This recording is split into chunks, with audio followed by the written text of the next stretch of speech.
അസ്സലാമു അലൈക്കും വറഹ്മത്തുള്ളാഹി വബറകാതുഹു.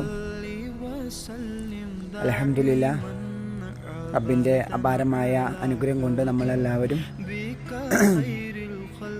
റജബ് മാസത്തിലാണ് നിലകൊള്ളുന്നത്.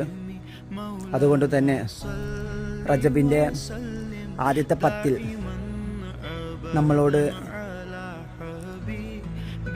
ചെല്ലാൻ കൽപ്പിക്കപ്പെട്ട ദിക്ർ എന്ന് പറയുന്നത് സുബ്ഹാനൽ ഹയ്യിൽ ഖയ്യൂം. ഇത് നമ്മൾ പ്രഭാതത്തിലും പ്രദോഷത്തിലും 100 തവണ ചൊല്ലുകയാണെങ്കിൽ അൽഹംദുലില്ലാഹ് നമുക്ക് വളരെ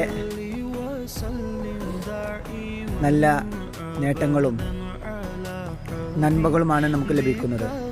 ഈ മാസത്തിൽ നമ്മൾ ഒരു അൽഹംദുലില്ലാഹ് ബിസ്മില്ലാഹിർ റഹ്മാനിർ റഹീം എന്ന് പറയുമ്പോൾ തന്നെ ലക്ഷോപലക്ഷം പ്രതിഫലമാണ് നമുക്ക് ലഭിക്കുന്നത്. സുബ്ഹാനൽ ഹയ്യിൽ ഖയ്യൂം, സുബ്ഹാന അള്ളാഹുവിൻ്റെ പരിശുദ്ധി ഞാൻ വാഴ്ത്തുന്നു. അൽ ഹയ്യുൽ ഖയ്യൂം, എന്നെന്നും ജീവിക്കുന്നവനും കഴിവുള്ളവനുമായ അള്ളാഹുവിൻ്റെ പരിശുദ്ധി ഞാൻ വാഴ്ത്തുന്നു എന്നാണ്. അതുകൊണ്ട്